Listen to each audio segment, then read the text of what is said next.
Hello everyone and welcome back to That's So Matthew. I am so excited to be here today bringing you guys a bonus episode of the podcast. And today's topic is Disney Channel shows that ended too soon. So for anyone who is new, if you have not already, please hit the subscribe aka the follow button to be updated whenever I post a brand new episode, usually every single Friday. And starting this month, every single last Tuesday of the month, I'll be bringing you guys a bonus. That is so exciting, and I'm really excited. I have some good ones planned out, and I think you guys are going to love it. So, without further ado, let's kind of get into the groove of things for today. I'm going to first start off, like most of my bonus episodes, with an update on how I'm doing. Well, guys, I'm going to be honest. It has been a really, really hard couple of weeks for me. I've got so much going on. I've got school, podcast, choir, handbells. I play handbells, which is super exciting. It's one of the instruments that I play. I also am in a musical. I'm in the musical. I'm also choreographing the musical for anyone who's not like a dancer. Choreographing means to like make up the dances for this musical, and it is a lot of work. I'm under so much stress, and honestly, I just have not been able to get to some of the stuff that I really wanted to. For today's bonus episode, I was really, really hoping to do an episode on the Disney Channel games that recently came to Disney Plus. However, that just did not happen. I did not have time to kind of sit down and do that, unfortunately. However, I'm bringing you guys this episode today. What else? There's so much going on. Next week, next Friday, I'm releasing my very longest episode ever. It's about 2 hours long. I apologize, but I really didn't want to cut anything out because the episode was really raw and really real, and I had the amazing opportunity to talk with Karina of the Confessions of a Talking Freak podcast, and she's from London, or from England, I should say, and I just could not cut any of it out because a lot of it's us just comparing like the US to the UK, and the episode is just amazing. It's one of my favorite episodes I think I've ever done. We talk about Get a Clue, Lindsay Lohan. It's going to be so exciting, so stay tuned. And I really, really hope that you guys enjoy. I know it's going to be super long to sit through, but it's going to be so fun and exciting. So without further ado, I think it's time to get into our first show that ended too soon. So up first, I have American Dragon, Jake Long, which is a television show by Disney. It was created by Jeff Good and co-developed by Eddie Gunslian and Matt Negrete, and premiered on January 21st, 2005, and ended on September 1st, 2007. There were about 52 episodes of the show. Personally, I loved this show. They recently also just came to Disney Plus. And this show only had about 2 seasons. And personally, I think they could have done a lot more because I personally think that it deserved more episodes. I just really liked it. However, they did like switch the animation style in like the middle of the show, which I don't really like when shows do that, honestly. And honestly, I really just wish that there was a little bit more. I know that's kind of like a little bit of like a bratty thing to say, honestly, because I don't know. I just really thought that I feel like there was a lot more opportunity for this show. It's one of my favorite Disney Channel animated shows that they've ever done, and I really have a lot of respect for the show, and I think it would have been really cool to keep going. So similar to our first one, we have my next one, which got pretty long like run. It aired for 4 years ish, or a little under 4 years, which was Fish Hooks. I love Fish Hooks. It's, I think, probably my favorite Disney Channel animated show that they have done. I've yet to talk about it here on the podcast. I assure you it's coming at some point. I don't know when. I can't like confirm that for you, but it's going to be coming. It's going to happen, and I'm really excited for it. So this show revolves around some fish. We got Milo, Oscar, and Bee, and they go to Freshwater High, which is like an aquarium in a pet store, and it's so honestly one of my favorites. Watching it, I just love it, and it stars Kyle Massey, some other people, Chelsea Kane. There are just a lot of familiar voices in here, and is just one of my favorites. I just remember watching this like all the time, forever, honestly. Like, this was my all-time favorite show, honestly. Or Gravity Falls. Gravity Falls is also super good, guys. There's so many shows that, what do you call them, that aired on Disney. Another thing about this is I think this is just such a unique show. It's one of the most unique shows because it's like high school but with fish, which is like kind of like that wouldn't work, but to me it works. So I have definitely a huge like love for this show. So up next is Cory in the House. Cory in the House only had about 2 seasons, and I will forever love this show. I did not really watch it when I was younger because I was still pretty young. However, I've seen like some episodes, but I just really wish that they did more because I think it had such a good opportunity to like expand. Like, it actually, first off, ended on my birthday, which is exciting. It premiered on January 12th, 2007 and ended on September 12th, 2008, the day I turned 4. And it is a spinoff of That's So Raven, and basically they go from California to Washington, D.C., where he is the chef of the White House. It's really, really weird. It is really like the first spinoff that Disney ever did, which I think is super exciting. There have really not been any reruns. However, I have seen some episodes, like I said. I really cannot wait for the day it comes to Disney+. I hope that day is soon. Like, really, really soon. It stars Kyle Massey as well. He was also in Fish Hooks, Jason Dolly of Good Luck Charlie, Miara Walsh, who was in so many things. She was in the show, what did I just watch with her in it? Oh, she was in Mean Girls 2. It wasn't very good. Madison Pettis, so many people that are in this show, and I just have like a lot of this show I think is one of the most innovative, and I'm like a super big like Washington DC TV show person. I just think that like shows like that are super cool. The show only got like 34 episodes and definitely deserved a lot better, and I will forever like be appreciative of like the show, and I just think it's one of the more unique shows, and I just really love that, honestly. I really do. So up next on our list is the one and only Lizzie McGuire. So for anyone who doesn't know, I've talked about this a little bit on the podcast before. There used to be a Disney Channel rule where they could only have 65 episodes. It's called the 65 episode rule. And boy, do I literally hate that rule because this show deserved so much better. Also, the show only had 2 seasons but had 65 episodes. They did a 31 and a 34 episode season. I talk about this with my amazing friend and teacher, Mrs. Newman, in episode 8. So please go check it out. I think it's one of my favorite episodes ever. So, oh my gosh, there's an eyelash in my eye, guys. There's an eyelash in my eye, folks. We're back. Okay. So I just really wish that they would have done more. And guess what actually was gonna happen? They were gonna have a reboot on Disney Plus. I was so excited. I was so excited, guys. I was so excited. I was just ready. We talked about it in our episode. However, the reboot is not happening because Disney Plus is annoying because they were worried that the show was going to be too adult. And I think that is a really stupid reason. Honestly.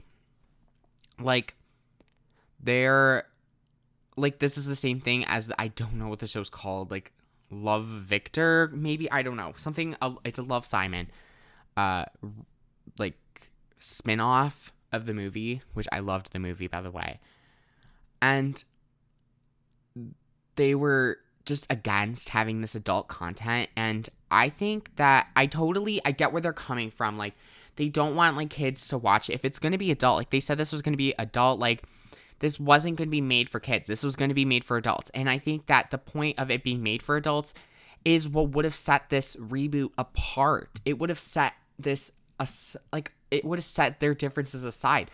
I think that Disney Plus needs to make this adult section because They're losing shows that would have been huge moneymakers. This show would have been a huge, huge moneymaker.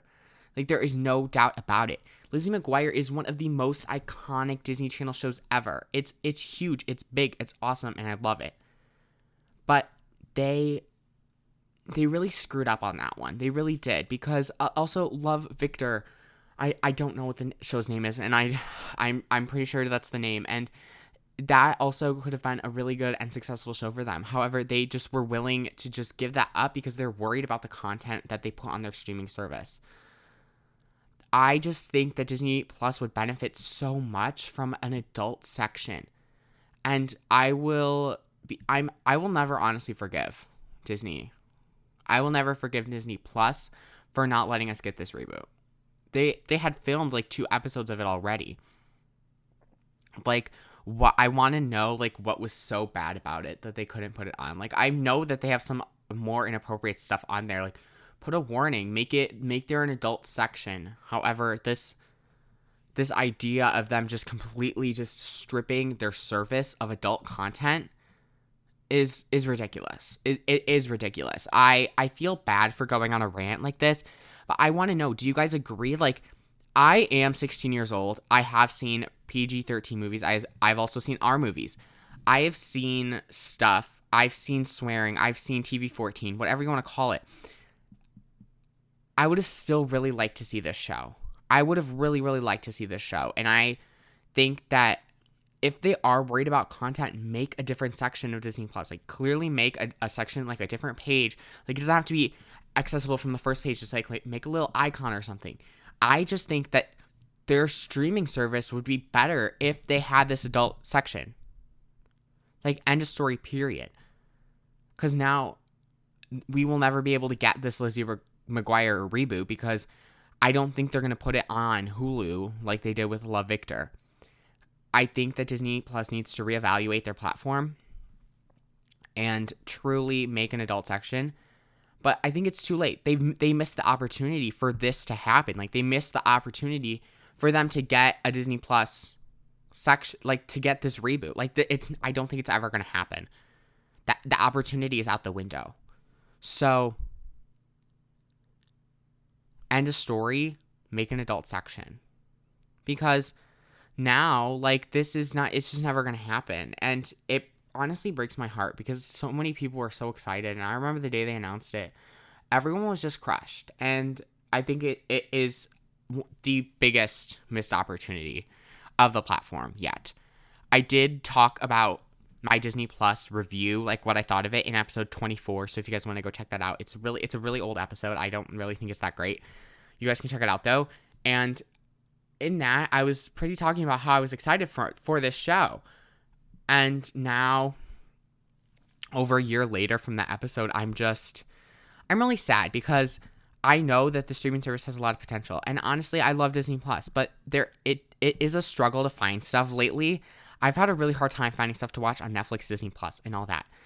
And Hulu has some good stuff, but, like, you don't want to have to pay for all this stuff. Like, Paramount Plus to HBO Max, there's so many of them now that all this stuff is being taken off of all these stuff and exchanges, and it's honestly just a hot mess.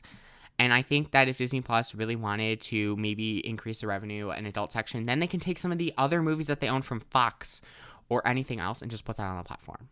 So that is the end of my rant. End of story. Please make an adult section, or, I mean, it's too late. Like, we already missed the opportunity. We already missed that opportunity. So there's my thoughts on that. So up next is the one and only I Didn't Do It, starring Olivia Holt and Sarah Gilman, Austin North, Garrett Clark. No, that's the character's name, Peyton Clark. Sorry.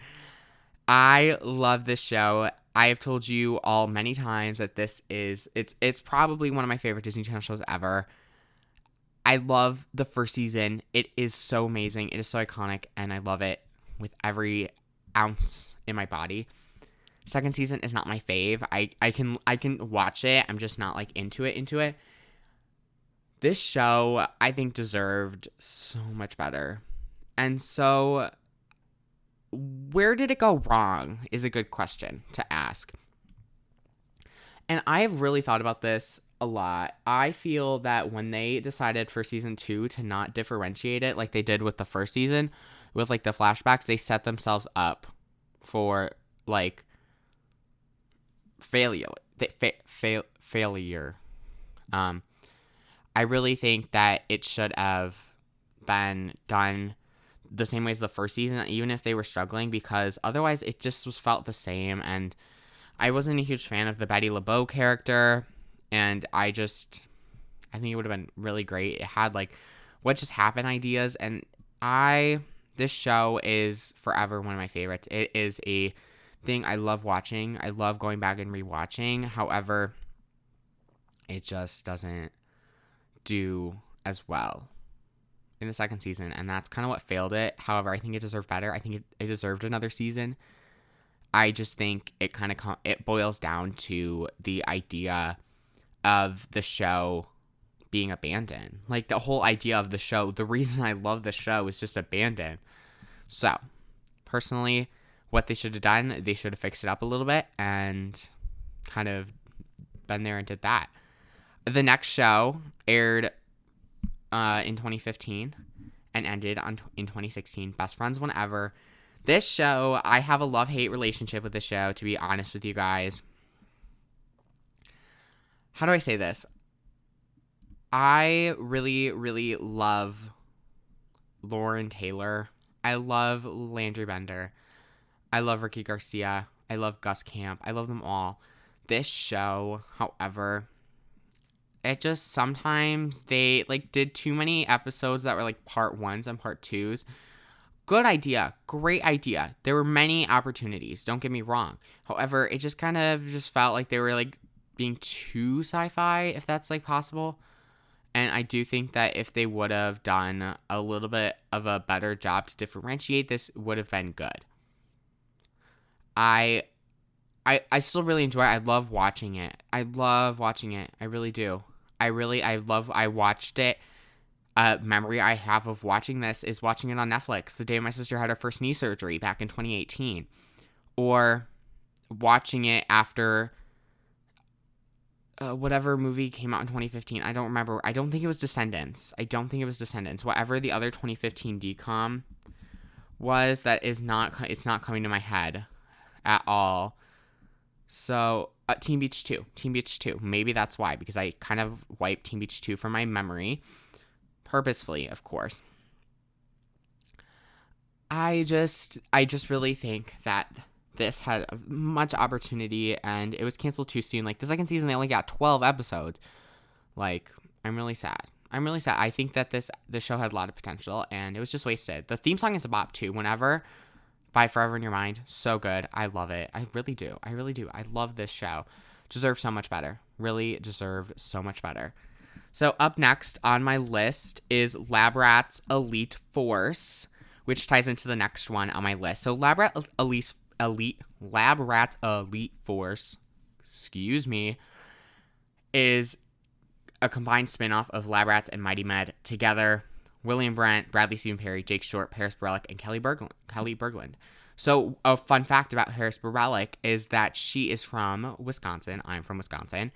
And people that I know her. One of my teachers used to see her at gym meets and stuff. So I think that's super cool. And one of my friend Lexi, who was in middle school with me, she also met Kelly Berglund. Very jealous. Really, really jealous. So this show, I think, deserved better. They only did 16 episodes of the show. This show is a great spinoff of both of the shows. Really, really great spinoff. But the reason that I really, really think that they kind of screwed this show over was it just felt like it wasn't a kid show at some point. Like, the action was like a lot. There was a lot of action in this show. There really was.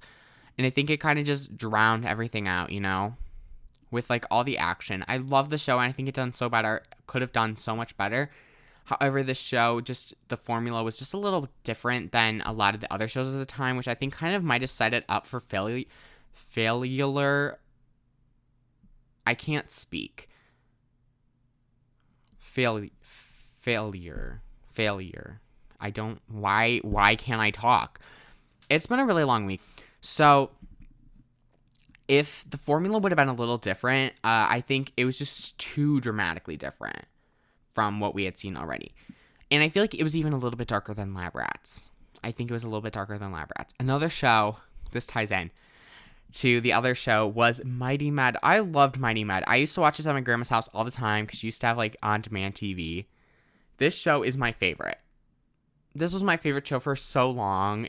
It's so good. Oh, just dropped my headphones. Let me pick that back up. I'm a mess today. But I really think that this show was so different and was so unique, and I think that what could have helped this show a little bit, just a little bit, I don't want to be rude, is that I think the show seemed like some of the episodes just kind of mixed together. I don't know if you guys might feel like this way. It just felt like some of the stuff just kind of felt like everything, like the episodes were like the same formula. So I keep referring to the word formula, and so I used to write TV scripts for fun. I wrote a whole show based off of the Hex Girls from Scooby-Doo. I wrote like an 8-episode series of that back in like the 9th grade last year. And so basically the formula is each show is broken up in a certain amount of acts, theme song and stuff. And so it just really kind of all depends on the formula of like how they do like the jokes and stuff. And it just felt like some of this, like I said, just felt similar. It felt kind of the same. And the show also had really bad numbers. Looking at the numbers right now, not the best things. But it also kind of like ends the show on a cliffhanger, which I always hate when shows end on a cliffhanger. This happens with almost every single show on this list. It just ends. It really just ends. So another show, which unfortunately I have to explain myself on this one a little bit. So my next show is Bunked. But let me explain. You're like, wait, Matthew, why are you complaining? Bunked is the longest running Disney Channel show ever because it has literally 5 seasons. I know. I'm angry about it too, guys. Don't worry. Y'all, don't worry. I totally understand. Like, don't freak out. So I think that Bunked would have been so much better if they wouldn't have gotten rid of Carm Barrar, Peyton List, Sky Jackson. But you're like, Matthew, that's like literally the whole point is them like getting rid of them. Yeah, I know. They should have just canceled it. Okay. I'm actually going to change the title. Originally, I was going to name this Disney Shows That Ended Too Soon. Now we're doing it Disney Channel Shows That Deserve Better. This show deserves so much better. They should have just ended it. There's no reason that this has to be the show that holds the record for being the longest show ever. There is no reason. Like, there is no valid reasoning. Thank you for coming to my TED Talk. There is no reason that this had to be the show that goes down in Disney Channel history. There's no reason. Don't get me wrong. This is not coming at the cast. This is coming at Disney Channel for saying that Bunked was a good enough show to get 5 seasons, sorry. Like, think of all the other shows that they had opportunities for. We got Good Luck Charlie, Hannah Montana, Wizards of Waverly Place. Like, there's so many. I don't think that this was the show that needed to make history. Period. End of story. Will I watch it? Probably, because I want to see why this needed a 5th season. I think that this show needs to end. Like, I think it needs to end now. I really just am... I could write a whole essay about this. This show deserved better in the sense that it should have just ended. Because now I just feel like it's so far away from the original premise of the show that it's just like, you know? So thank you for coming to my TED Talk. And that about wraps up this episode of That's So Matthew. So I just really did like a huge like transition from angry Matthew to like happy Matthew. So this comes out on the Tuesday of my anniversary week, which is super exciting. I'm celebrating 2 years of podcasting. And so make sure to tune in on Friday to my episode with Saisha from the Brown Girls Rising podcast, where we talk all about Camp Rock 2, the final jam. And on Saturday with episode 77, the Live to Party special, where I recap the past 2 years of events on the podcast. And you guys will get to hear some familiar voices and some voice messages from me, my friends, and some family members. I know, guys, you guys will get to hear from my mother and my grandma, which is exciting. You all can tune in to my YouTube channel to hear all my episodes with captions and all that fun stuff, etc. You all can also follow me on Instagram at That's So Matthew, Twitter at That's So Matthew1, Facebook.com/That'sSoMatthew, and you all can go to my website, that'ssomatthew.com, to check out my merch and all other fun goodies on there. We'll see you all again soon. Bye!